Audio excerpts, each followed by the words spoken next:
Hey everyone, thank you for being here today. Today is a special day, and I love that you're sharing my launch party, my online launch party today with me. It's awesome to have you here. And actually, if you've noticed that I'm wearing a sweatshirt today, I woke up this morning and it was 28 degrees. It's not supposed to get like that in the South early. It's not even December yet. So I am about half frozen. So I'm trying to thaw out. But anyway, thank you again for joining me on my launch day of Saving Nevada. I have been working on this project since 2019. I've been working on it in and out of other contracts and being drawn back and forth to it. But finally, it has come to fruition today, and I am beyond excited. So, thank you for sharing that with me. And I get to share it with all these awesome authors today. And that brings me to this lovely woman sitting next to me. I'm so happy to have her here. This is LaVerne St. George, and I absolutely love your name and welcome. Welcome, LaVerne. Thank you so much, Lori, for having me here. I'm delighted to be here, and I'm so excited about your launch. I think this is so great. The book is great, and it's just wonderful. I'm so happy to be here. Oh, thank you. Yeah, you got an early read on the book. I did. So, but no spoilers for all No of spoilers. you. No spoilers. No way. We don't do that here. No, we So don't do I have to say, LaVerne, that your website intrigues me. There are two that. things that stood out, and I just have to say that I love the St. George Inn idea. Ooh, Was that based on a true place, or how did you come up with that? that's kind of a fantasy place. It's the kind of place that, is on the beach or in the mountains, or, it's an inn, wherever you would go to relax, your favorite vacation spot. And a lot of times we don't have the money or the time to go on like real vacations, but we make do with staycations. And that is what the St. George Inn represents, our staycations. So I was hoping to include some ideas and some ways that you can relax and that the readers can maybe find something new to read. So that's where the St. George Inn came from. Well, I love it. And it has a picture of water outside that window. So Isn't it I am wonderful? all down for that. You know that. And the other thing that intrigued me, and I have to know the answer to this, are you a cat or a dog person? We're getting it Oh, here, right here first. right here first. Dog person, absolutely dog person. My husband and I have had two dogs in our lifetime, and they were both English Cocker Spaniels. Oh. But we are just dog persons all over. And the in my new book, I decided I have to have a dog in the book I'm working on now, and the dog is going to be a Newfoundland, a Newfie, and Oh. he is going to help with some rescues in the ocean. And this is in the 1800s. But I just love Newfies. I think they're so fascinating. So yeah, I'm all over the dog thing. And I know that I have some viewers that have those type of dogs. So Yes, yes. So yes. yes, and I think I have learned so many wonderful things about them and about how they rescue and the kinds of instincts they have. So I'm really pleased to be able to have a chance to get one into one of my stories. Yeah, I love having animals in my stories. It just, I don't know, it brings it home. It makes it feel safe and yummy. And I think that people like reading about animals. Yeah, and I think that I've read that in a romance, or if you want to show, say, the hero to be, Mhm. a wonderfully nice person, you have literally a pet the dog moment where Yes. he, either pets the dog or holds a child, Yes. but something like that where, well, he's nasty when he's in business, but boy, put him near a child or a dog and I could fall in love in a second. Yes, then So he's redeemable. yes, absolutely. And we know Definitely. that, so we're all for it. I hear you. So, can you tell us what genre that you consider that your books are? Are they sweet romances, or how would you put them on a shelf? Let's say in Barnes and Noble. And Barnes and Noble, they are definitely sweet romances. And I run sweet includes both sweet, sort of contemporary and mainstream romances in a way, as well as inspirational. So with a little bit of spirit, a little bit of God in that, and faith within the story. So yeah, and sweet, definitely. So that's where they would be shelved. I Yeah. love it. That's my favorite kind of book. Yeah. So how many books do you have out? Because I started counting them and I lost track. I actually have 5 that are out, and I'm kind of in a transition because there are 3 that are the sweet contemporary romance. There are 2 that are inspirational romances. And then there is one that was published in an anthology, and I got the rights back this year. So I'm in the process of getting that ready for publication. And so that will also be an inspirational romance. So when do you think that book would be out, or when do you think you'll be finished? I know it takes a while to actually publish it once you turn it in. Right. And I think it's going to be probably February when I'll have it out. So that's what I'm planning. Oh, that's exciting. Yeah. And I have this beautiful book from LaVerne. Oh, yes. It's called Restore My Heart, and it's dreamy. Yes. I can't wait to read this. Yes, And isn't that cover beautiful? I mean, can you see it?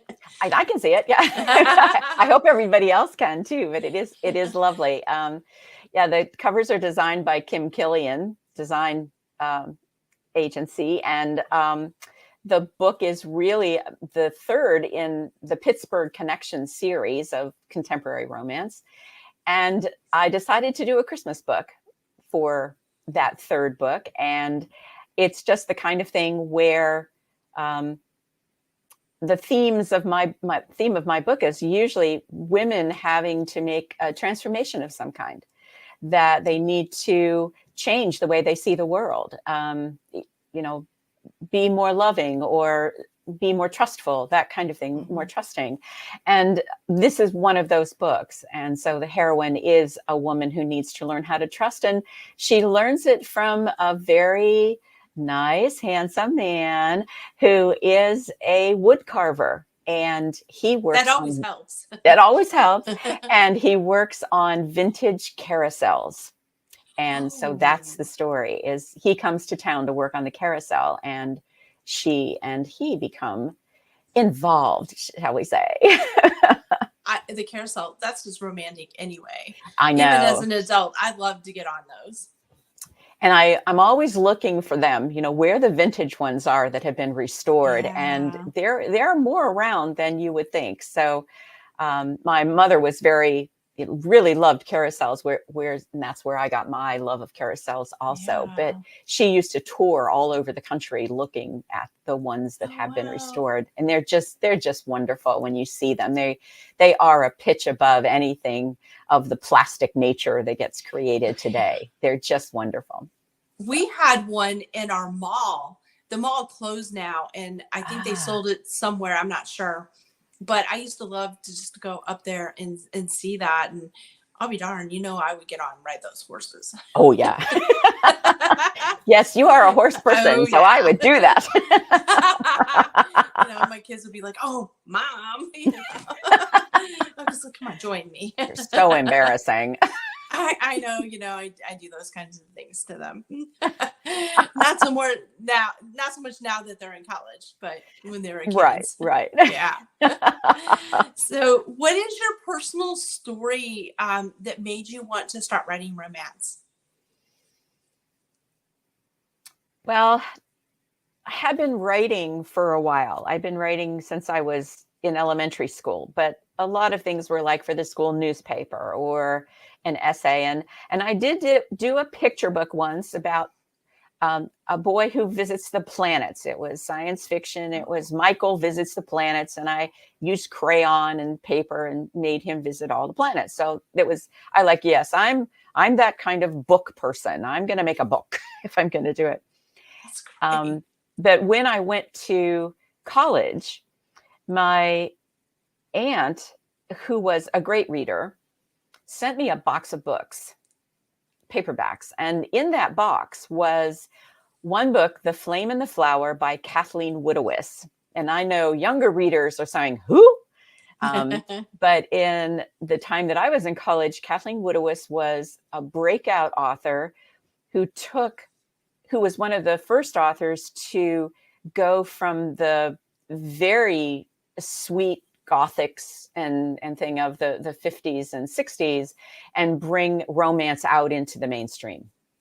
And her books were just fantastic. They were sensual. They were full of love and romance. And I fell in love.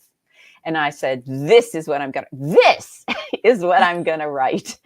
And so I started writing, and I did pretty well with just putting words together. I got that so far. And my first book had 40 rejections.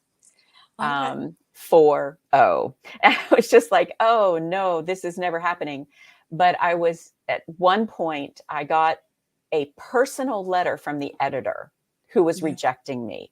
And then I knew I was halfway there. I'm getting closer. Yeah. And she said, her particular thing was, your writing is light and it is not, it is of a lighter form. You need a publisher who publishes that.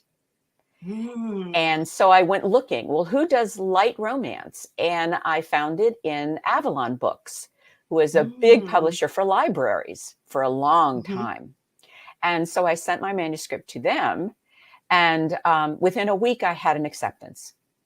Oh, and wow. It was just like a miracle. But it was the right product with the right publisher. And that was the first lesson I learned. Right product, right book, right publisher. And then you have a match. You've got to match it. So that was my first lesson. And it was a good one. That is a good one. I'm glad did you say? I'm glad that the editor wrote back and told you that. It was actually a she. Okay. I just thought I heard he. Yeah. No, it was assuming. A she. No, it was a she. It was an editor. In fact, her name was Barbara Breton, and she was very established and very well in the community and in the publishing industry. She was considered one of the best editors, even though she was doing these sweet library books, but she had a great reputation. So when I would say, oh, Barbara Breton did my editing, they would say, oh, well, then we know your writing is good because she would make it good, if it wasn't, kind of thing. So that was great. I truly believe that it's our editor. We reflect our editor. Yes, I think that a lot of times. It seems like, or they level us up sometimes, at least in my case. I have a really good that's editor. their job. Their job is to make sure that we're writing at our best. Yes. Or they challenge you. They don't write it for you. They just make little suggestions with a smiley face. And then you feel like a bomb hit you. And then you have to absorb it and kind of climb into your cave for a little while and think about it. Oh, and when you come back out, you're like, oh, I'm glad she did that. That's right. Or, oh, yeah, she's right. Wow. It was painful, but it's painful, but it's so worth it. Yeah. Always takes me a couple of days to get over the really good editing, because it's like, oh, yeah, right. You still my heart. I'm dying here. Talk about perseverance. It does take that to get through to the other side. It does. But then you're there and it's like heaven. Yeah, and it's wonderful. It's just great. Yeah. Well, what motivates you to write? Like mood, setting, place, or what is your motivation that makes you get those words on the page? What I try to do, or what happens, is I get hooked into a particular, situation. It's usually not character so much, but it might be a situation or something that I'm thinking about. Well, why don't I do something like that? So like one of my books I was working for a pharmaceutical company and they made epilepsy drugs.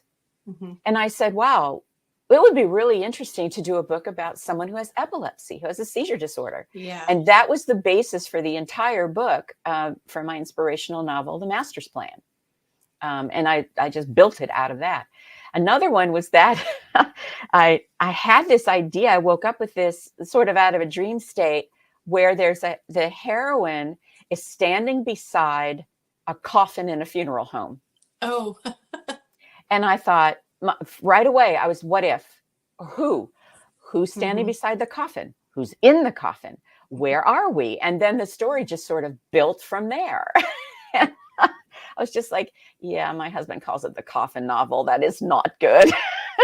I think we talked about this before, because I think you would be a really good suspense writer, and other people have told you that, but I think Yes, that's people not, have said, yeah. and I'm like, man, that's a lot of work. Well, you know, when you talk about coffins and stuff like that. Yes, you think that was it, but that's Oh where my my gosh. ideas come from, is sort of, out of the blue, and also from what I'm looking around in my daily life, and I'll see an idea that fascinates me, and then it grabs hold. And when it does that, I know I'm always going to be able to write about that, because I can go on for a whole novel, because I know I have that idea that I want to bring to readers, that I want to sort of give them part of that experience that I had with that subject. And I'm hoping that they will find appreciation and some enjoyment in the subject as I did. So, yeah, I kind of come up with the setting first, and then I start building my story, because the beach fascinates me. But with Saving Nevada, it was based on a true story. It was the horse that caught my attention, and the journey between, Haley and Nevada. Right. But And it's a little bit different than my normal read, or yeah, book, I saw that as a good, like, expansion. It's good. It's totally within your bailiwick, because you're a horse person. And so I thought, well, this makes total sense. I mean, if you're a horse person and you get a good horse story, you're going to write it, and you're a It's writer. still within my brand too, with the against all odds kind of story, and persevering. Right. So, okay. So you would say then you get an idea first, and that's kind of what launches you in the direction of writing a book. Yeah. And it's usually an idea that's coming right from my personal life, like living every day, and or going traveling, or visiting a museum or something. And they'll say, wow, that deserves a story. And I think I can write that one, And then I'm all in, because I was trained as a librarian. So I'm all over the research. I mean, somebody tells me, oh, you could research this book? Oh, yeah. And then I'm like, okay, and now I have to write it. But but what gets me started is learning about it, and learning about that topic, and then saying, well, how can I make this a story, and how can I make it a romance particularly? So I don't even like history, and in Coastal Christmas I started researching about the Vietnam War, and I just took off, and I was so enthralled with it. I mean, just the history and just learning all that. And once you get started on this research snowball, it just gets bigger and bigger. And I think it adds a lot of depth to a person's book. Yes. Yeah. And I think the best thing that a writer can do is to try to share that knowledge with people in a way that is interesting, and that is engaging to them, to the reader. Because really, like history, people, you read a history book, it can be pretty dry. But then if you read something like Seabiscuit, for example, that's dramatic nonfiction, and she writes with that fiction touch, so that the story is what you go after, and it's pure history. Everything there, she's done tons of research, and I'm like, that's the way I want my fiction to read. If it's going to be historical or something, I want it to be engaging.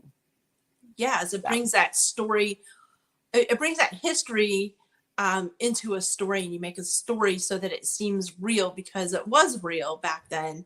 And what are the stories that can draw that out, as opposed to reading a dry history book? Right. It's all about the story and the characters. So what part of the process is hardest for you, and how do you overcome this? Well,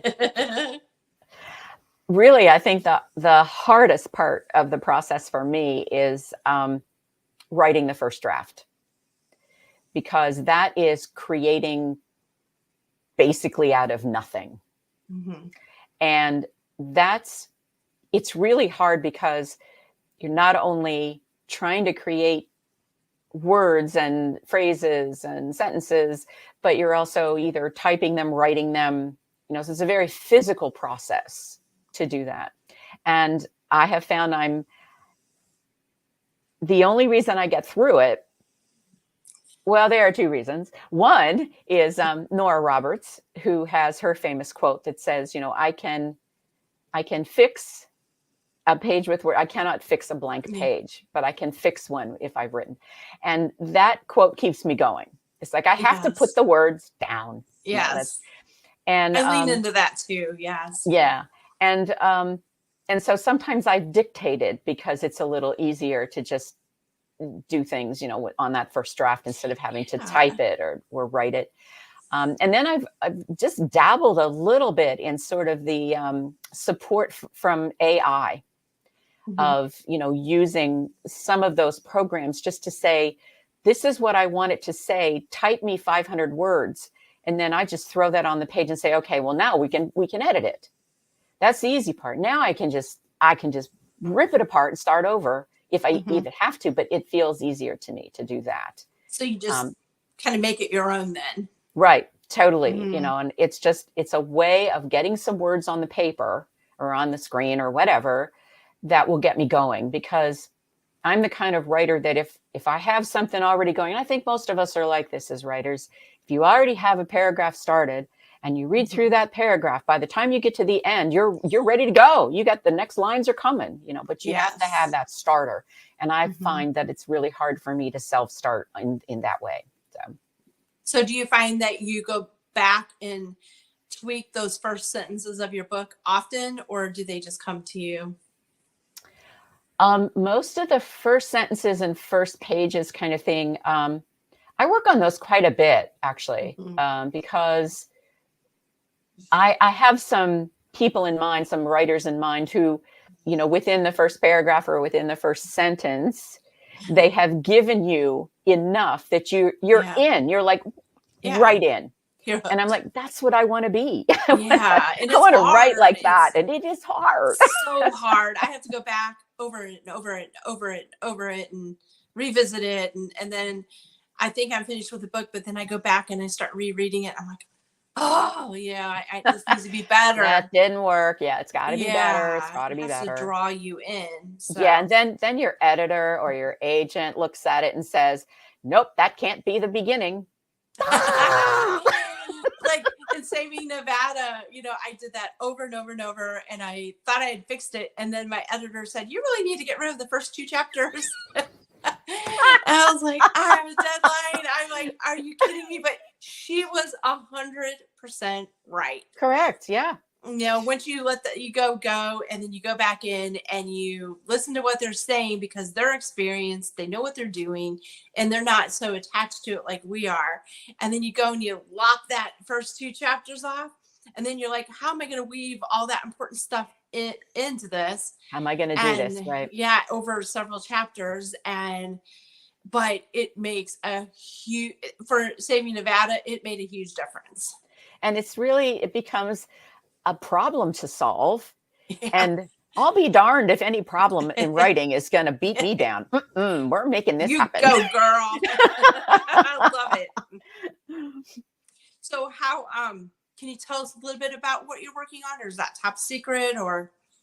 It's not really top secret. I'm hoping that it's going to get published soon. What I'm working on now is a historical. So this is one of the first ones that I'm going to, I hope to get published quickly, whatever. But I'm going to traditional publishing for this. But it is set in the Upper Peninsula of Michigan. And it is about the United States Life-Saving Service, and set in 1882. Ooh. And this is one of those where the Life-Saving Service came from my visit to the Shipwreck Museum on Lake Superior in the Upper Peninsula. And I saw their exhibit about the lifesavers. And I went, this is a book. I need to write a book or 3 or 9 about these men and women who were lifesavers. And so the book is about It's the classic trope of city lady meets, rough country boy kind of thing. That's one of our favorite tropes. And she is from Muskegon, big city, relative to the world in Michigan. And she goes to the station and meets him and is starting to learn about what life is like on the station. And again, as I said, my books are always about women on a journey, women on an inner journey. And this is another one where she is the heroine and is making that journey in an inner sense to decide, do I marry the guy back home who will save my family from poverty, or what is my calling? What am I being called to do? I love that. And most of the book takes place up in the Upper Peninsula on Lake Superior at one of the life-saving stations. And it has the Newfie. Yay! Oh, yes. I forgot about that. Yes. And our Newfie does do a rescue or two. She's a good dog. It. Oh, I can't wait to read it. So how can readers find you? What is your website page? Where are you at on social media? So I have a website, and that is the website is lstgeorge.com. So lstgeorge.com. So that's where you can find everything about me, and all my books are there.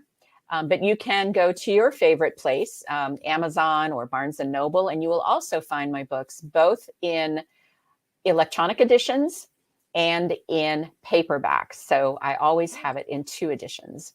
And so really anywhere you go, you'll find me. Great. And hurry up and write that book because I want to read it. Okay. Hurry up and get that finished. Chop, chop. Chop, chop. Well, I appreciate you taking your time out to be here today with all of us. And we just really appreciate it. And thank you for helping me share my launch day. And thank you for reading an advanced copy of my book. I really appreciate it.